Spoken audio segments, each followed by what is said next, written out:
दोस्तों, इस वीडियो में हम लोग संज्ञा के बारे में पढ़ेंगे। तो बात करेंगे सबसे पहले इसकी परिभाषा की। तो हम लोग अपनी छोटी कक्षाओं से पढ़ते आ रहे हैं संज्ञा की परिभाषा कि किसी व्यक्ति, वस्तु, स्थान और भाव के नाम को संज्ञा कहते हैं।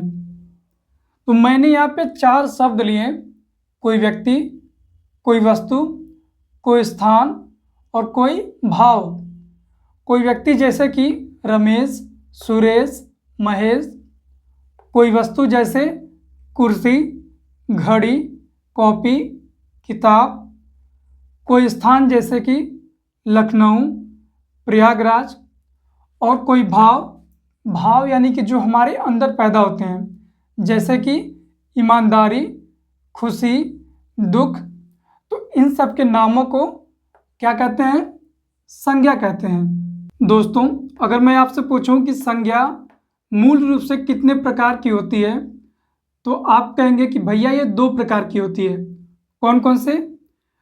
एक तो है यथार्थवाचक संज्ञा और दूसरी है भाववाचक संज्ञा। यथार्थवाचक संज्ञा यानी कि जिनका दृश्य रूप हो, उन्हें कहेंगे यथार्थवाचक संज्ञा। दृश्य कहने का मतलब है कि जो दिखती हूँ, ठीक है। और ये भाववाचक संज्ञा है, इन्हें कहेंगे अदृश्य रूप, यानी कि जिनका अदृश्य रूप हो उन्हें कहेंगे भाववाचक संज्ञा। अब अगर मैं आपसे पूछ लूँ कि ये बताइए यथार्थवाचक संज्ञा के कितने भेद होते हैं, तब आप कहेंगे कि भैया इसके 4 भेद होते हैं। कौन कौन से? एक तो है व्यक्तिवाचक संज्ञा, दूसरा है जातिवाचक संज्ञा, तीसरा है पदार्थवाचक संज्ञा या द्रव्यवाचक संज्ञा, और चौथा है समूहवाचक या समुदायवाचक संज्ञा। और भाववाचक संज्ञा के कोई भेद नहीं होते हैं। प्राचीन हिंदी के अनुसार संज्ञा के कितने भेद होते हैं? तो इसके 5 भेद होते हैं। कौन कौन से? पहला है व्यक्तिवाचक संज्ञा, दूसरा है जातिवाचक संज्ञा, तीसरा है भाववाचक संज्ञा, चौथा है पदार्थवाचक या द्रव्यवाचक संज्ञा, और 5वां है समूहवाचक या समुदायवाचक संज्ञा। प्यारे साथी, मैं अगर आपसे पूछूं कि बताइए आधुनिक हिंदी के अनुसार संज्ञा के कितने भेद हैं, तब आपका उत्तर क्या होगा कि भैया इसके 3 भेद होते हैं। कौन कौन से? व्यक्तिवाचक संज्ञा, जातिवाचक संज्ञा और भाववाचक संज्ञा। व्यक्तिवाचक संज्ञा, आइए देखते हैं कि व्यक्तिवाचक संज्ञा की परिभाषा क्या होती है। जो किसी विशेष व्यक्ति, वस्तु या स्थान का नाम बताती है, उसे व्यक्तिवाचक संज्ञा कहते हैं। देखिए, इसकी ट्रिक भी है, इस ट्रिक के माध्यम से भी आप व्यक्तिवाचक संज्ञा को समझ सकते हैं। जो दृश्य हो, यानी कि जो दिखाई दे, सदैव एक वचन हो और दुनिया में विशेष और अकेली हो, उसे व्यक्तिवाचक संज्ञा कहेंगे। जैसे ताजमहल।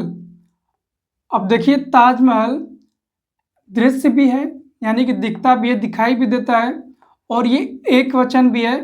इसका आप बहुवचन नहीं बना सकते हैं, ताजमहल का ताजमहलों नहीं कर सकते हैं। और ये दुनिया में विशेष भी है और अकेला है। आप बताइए कि क्या ताजमहल दुनिया में एक ही है या एक से ज़्यादा है? तो आप कहेंगे कि नहीं भैया, ये दुनिया में एक ही है, अकेला है। ऐसे ही गंगा, जो गंगा नदी है, क्या ये भी एक है या एक से ज़्यादा है? तो आप कहेंगे कि नहीं, ये भी एक ही है, यानी कि ये भी विशेष है और दुनिया में अकेली है।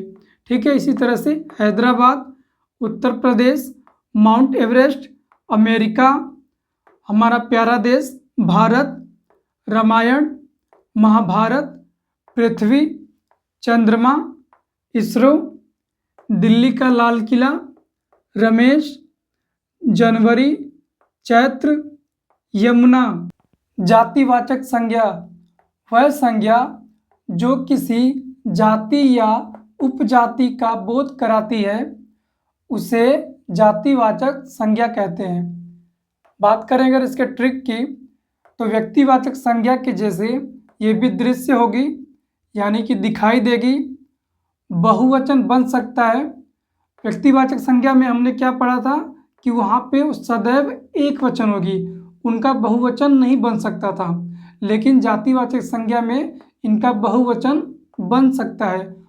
और जिसके जैसे और हों का मतलब कि अन्य हों, जैसे नदी। अब आप बताइए, क्या नदी दुनिया में अकेली है या इसके जैसे और हैं?